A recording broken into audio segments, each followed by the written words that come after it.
New ride? Yep, we're cruising in style with Verizon Home Internet. Got it for just 25 bucks a month. No hidden. Hi there, welcome to Premium Builds. I'm John. Welcome to the B560 motherboard minefield. Bad boards, confusing settings, and tricky choices. I've been reviewing a number of B560 motherboards in order that we can make the best recommendations to you, and in the testing I've done I found a number of anomalies in the behaviour between these boards, and I thought it was important to make a video about that so that I can explain to you exactly what you need to look out for when you're choosing and using one of these motherboards. B560 is a departure from Intel. It's the first time they've allowed memory overclocking on non-K series CPUs. It's worthwhile getting slightly faster RAM. I've demonstrated how RAM up to 30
Now, if you're looking for a sleeker kinetic pistol, Star Citizen has a ton of really cool futuristic firearms, and today we're going to be taking a look at every single one of them. Now, because Star Citizen's universe takes place in humanity's future, a lot of the design cues are based on modern human tech, which leads to a lot of weapons and rifles that look fairly similar to modern-day guns. But there's plenty of outliers and exceptions to this rule, like the Salvo Frag pistol that feels very alien. It comes from a hybrid design, blending human elements with the Banus design style. Unfortunately though, it's the only gun made by the manufacturer Hedeby Gunworks, a company known for blending hand forging and machining together. Functionally, it's a pistol with a charge shot mode that does enough damage to basically hit enemies like a semi-truck. Think the noisy cricket pistol from Men in Black.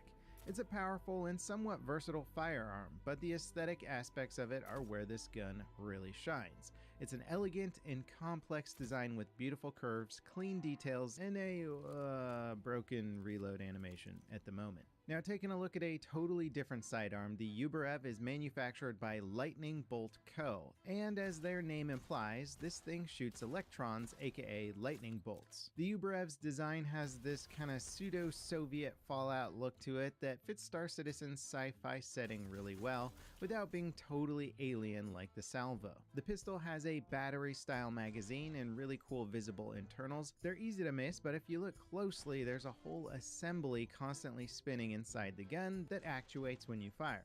And the thing that truly makes this weapon unique is its ability to arc electricity between adjacent enemies. I'm curious to see if these types of weapons become more valuable in boarding engagements to reduce internal damage while still being effective against your opponent. Now, on the more terrestrial side of things, we have the Arclight pistol. This firearm looks like a slightly futuristic take on modern designs, but instead of bullets, it shoots lasers. And when I refer to lasers in this video, I'm talking about sci-fi lasers, not actual lasers that travel the speed of light, but more like those red streaky bullets you might see in Star Wars. Now, I find the Arclight to be a really pleasant, fun, and reliable firearm. The manufacturers Claus and Werner sell a variety of other firearms and even highly popular ship-based weapons, such as laser repeaters used on light and heavier spacecraft.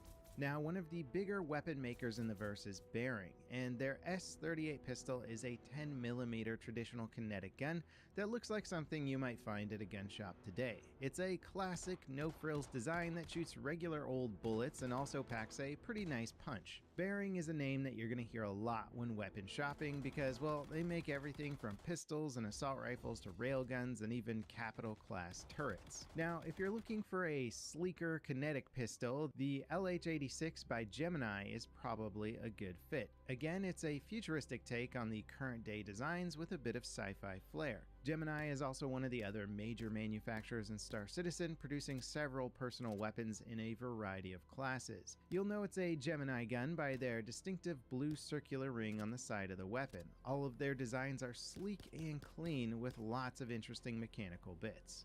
Now, the final pistol that's currently available in the verse is the Coda, a hard-hitting 50 caliber truck of a gun by Castak Arms. This manufacturer is somewhat known as the outlaw's choice for guns and armor. They advertise themselves as the underdog manufacturer, even though they're as much of a titan as any other major corporation. The Coda pistol features an interesting take on the revolver designs of today, integrating the cylinder, which basically doubles as the magazine, into the frame of the gun with a mechanically operated cover. And if you're wondering about its performance, it's basically the 44 Magnum of Star Citizen. Now, let's bump up a little bit in size. The SMGs of Star Citizen are going to be popular choices for just general combat, especially when it comes to close quarters and ship boarding. The Custodian by Castak Arms is one of my favorites. It's like a chunky P90 from the future. It's a laser-based weapon that features 3 fire modes: full auto, burst, and a charged burst. You get a ton of rounds, making it great for downing multiple targets before needing to ever reload. The magazine is top-loaded with a very intricate clamping system. Now, the other laser SMG in the verse, the Lumen V by Claus and Werner, takes things a bit more into the future. The barrel of the weapon is flanked by top and bottom rails, giving it a cyberpunk aesthetic, and the pistol grip seems to be integrated to some sort of potentially ring accelerator, gyro stabilizer, I don't know, but it looks sci-fi and cool. Honestly, I love the look of this gun. It is, however, limited to a 5-round burst mode, so keep that in mind when choosing it. Now, Gemini's C54 SMG is elegant as heck, currently in heavy use by the Nine Tails Syndicate. Its sleek design carries over the rounded design cues from the LH86 pistol. It also shoots kinetic ammunition instead of lasers. Its compact design makes it an ideal personal defense weapon. And then finally, there is the very affordable P8 SC. This is Bearing's entry in the SMG class.